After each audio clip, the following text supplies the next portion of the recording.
What is up, guys and maybe gals? How are you all today? So, got a little bit of a project that got dropped off. I'm hoping it's not too much of a pain, but I guess the basket cases are attracted to me. I always seem to get them. Behind me, I have a 1987 Buick Grand National. Very cool car, very special car.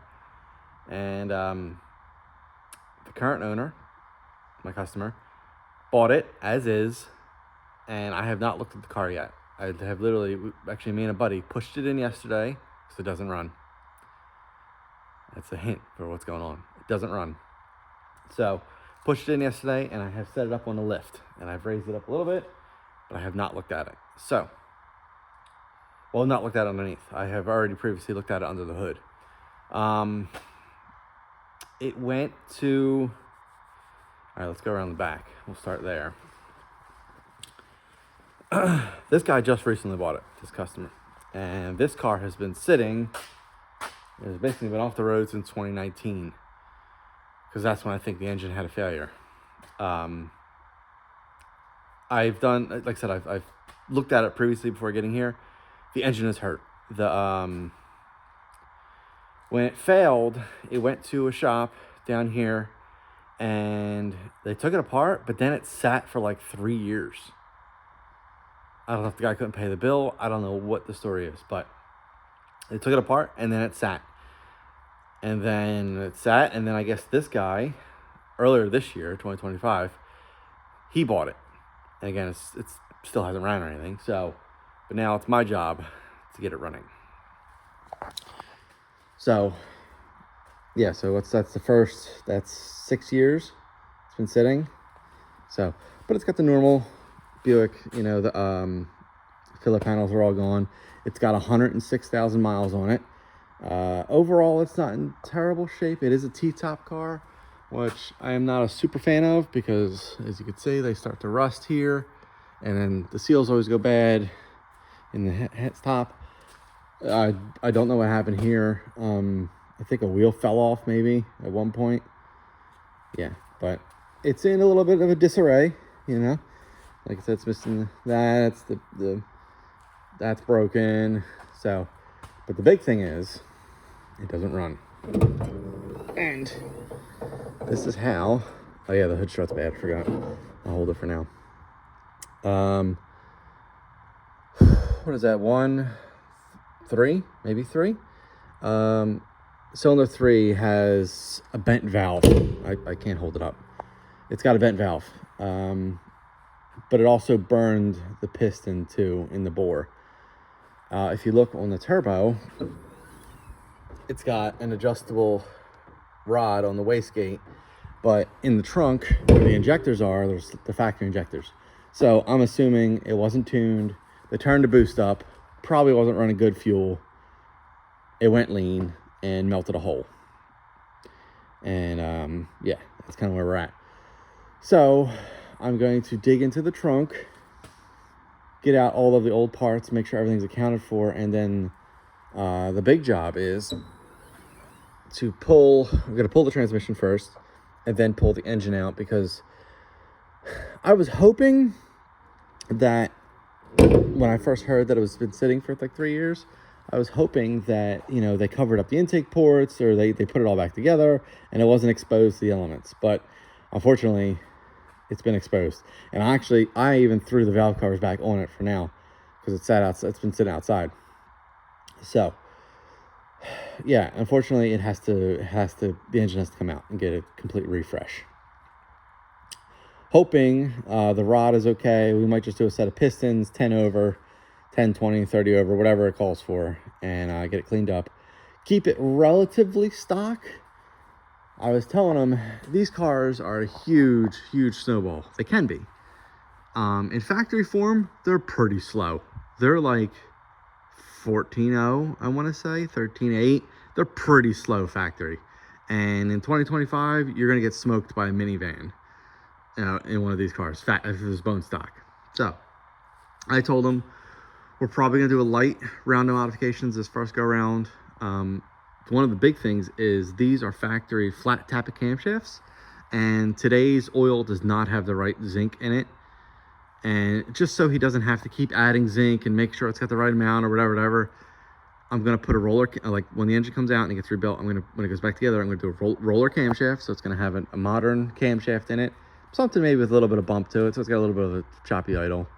But do a camshaft, probably do a turbo upgrade, injectors.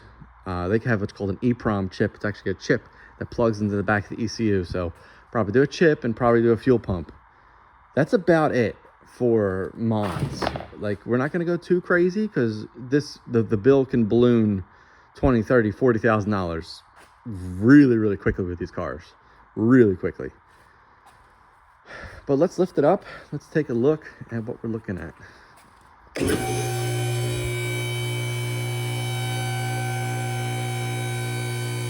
Not a fan of these wheels. He's not a fan of these wheels either. He wants the GNX style wheels, which are like a honeycomb design.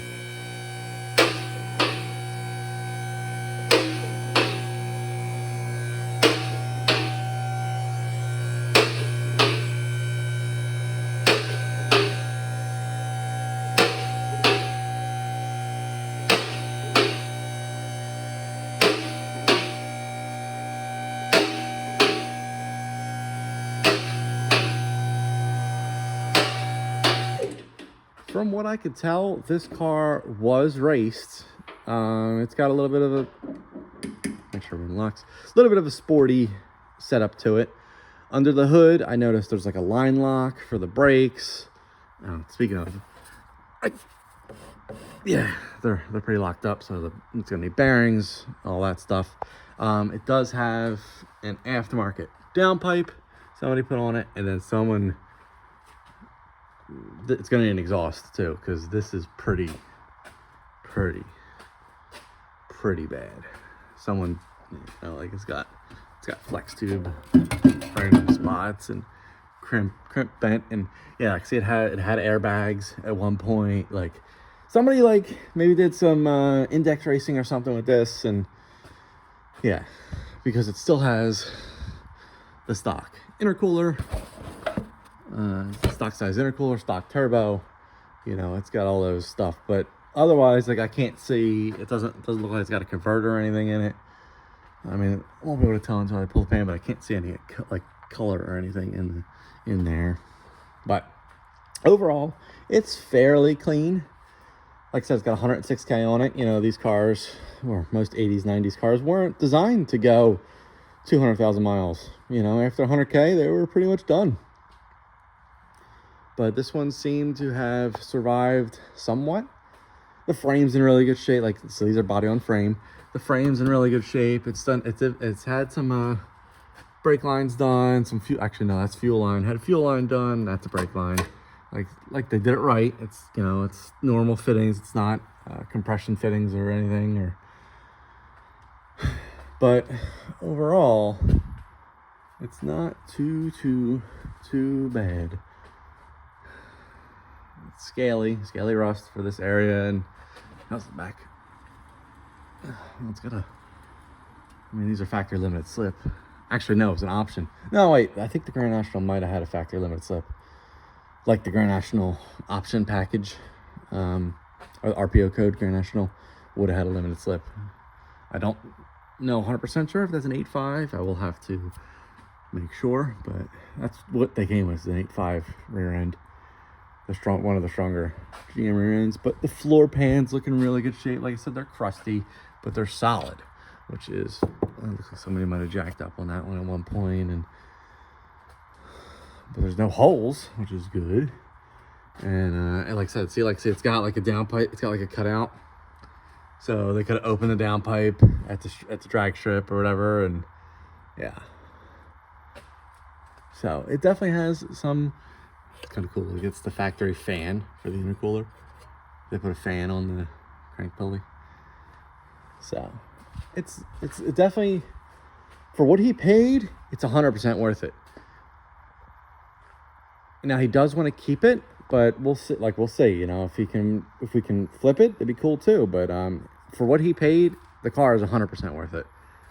So yeah, like, I'm not gonna tell you what he paid, but Normally these cars, running driving, you can't touch an 86, 87 car, intercooled car. You can't touch one of these under 20. Most of them are between 18 and like 25 for like an okay condition, you know, some miles on or whatever. After once I go 30 plus, then the miles start coming down, and they're all original and everything. But a running driving turbo Regal, you usually can't touch them for under 18 to 20. You cannot touch them. And he paid well. Now again, this is not running. He paid well under that for this car. So, well, I don't know if I get to it today because I have to unfinish the tuning for that car. I did, basically did a very, very mild build on this. It got a big heat exchanger, underhood tank. It already had an upper pulley. I did a lower pulley and a set of ID 1050 injectors. This car is actually going to go on sick week down in Florida in January, February. And so I'm just trying to dial that in and get that good for him. It's an 1150 car, so it's got plenty of power to do that. No problem for that. But just wanted to give you a little short video on, I guess, part one of this. I figured I should film this. This is like I said, it's a special car. Some might not think it's special, but I think it's special. 80s, 90s memorabilia, nostalgia. You know, this is one of the cars. This and, you know, Fox bodies. I know they made a gajillion Fox bodies, but Grand Nationals, I think they made 20,000 of them between 86 and 87. So that's a good bit, but they're a very, very iconic. We'll go with that. Iconic 80s car. For sure. So, like I said, I'm going to start with probably draining fluids and pull the exhaust off. That's going to like fall off. Pull the exhaust off, pull the trans out, and then I will put pulling the engine. So, kind of did this in one edit. So, just to give you basically a part one of this car. And I will try to be a little bit more detailed in part 2, 3, 4, whatever. The big goals is get the engine out, get it torn apart, and see what we need. I have no idea what it needs. Like I said, it definitely needs a set of cylinder heads, because the driver's side head, the rockers are off and the spring is compressed, so that valve is bent. So I will probably try to just source another set of cylinder heads. So we put a fresh set of cylinder heads on it. It definitely needs a bore, because the one piston got hurt. So again, that when it goes to the machine shop, I don't know exactly what it needs, but I'll probably pull 1 or 2 main caps on the rod bearings, check them out, check the main bearings, check them out, and then we'll go from there. Hopefully, like I said, hopefully it just needs a set of pistons. Do an easy bore, 10, 20, 30 over, whatever it needs. Set of pistons, use the stock rods, use the stock crank, and then a new set of cylinder heads, and then reseal the whole engine. Because the engines themselves are pretty stout. But again, it could quickly snowball with these cars. It's kind of like, while you're in there, things, but at what point, when does that stop? Do you want to put 20, 30, 40, 50 grand into this thing? You know, like, when does that stop? He really just wants a nice cruiser, and my goal is not get beat by minivans. After spending a bunch of money and getting it back on the road, you don't want to get out there and get at a stoplight and a Honda Odyssey beats you to merge. No. That would not make me happy at all. After, you know, spending money to get the car rebuilt and back on the road. So that's my goal, is get it faster than like a Honda Odyssey. But in reality, probably like, I want to say, if we do a stock turbo, they're tiny. Stock turbo, maybe mid 12s. You know, if it's like a good solid 12.5, 12.6, 12.5 on the stock turbo. If we do a turbo upgrade, I'd like to see into the 11s, get in the high 11s. And at that point, it'll be a very, very fun street car. Because like even on the Mustang on low boost, like 12 pounds, it annihilates the tires. And kind of something like similar to this. You want it to be able to roast the tires at will, but not be overly bearing and you know, super crazy. So I want to keep it simple for them. Pump gas only. These cars were really, really big into meth injection. I don't want that. I just want straight 93 or 94 octane now. Sunoco, local Sunoco does 94. 93, 94 octane, good to go. Let it eat. Because like once you start doing meth, race gas, whatever, meth stuff, the pump fails, then the motor goes lean, then it blows up. You know, I don't want to deal with all that. I want him to do, he's not very mechanically inclined. He just wants a cool cruiser. So I want to give him something with a little bit of chop, fires up, drives good, AC, heat, got all that stuff, and it's good to go. So hope you guys enjoyed this little ramble.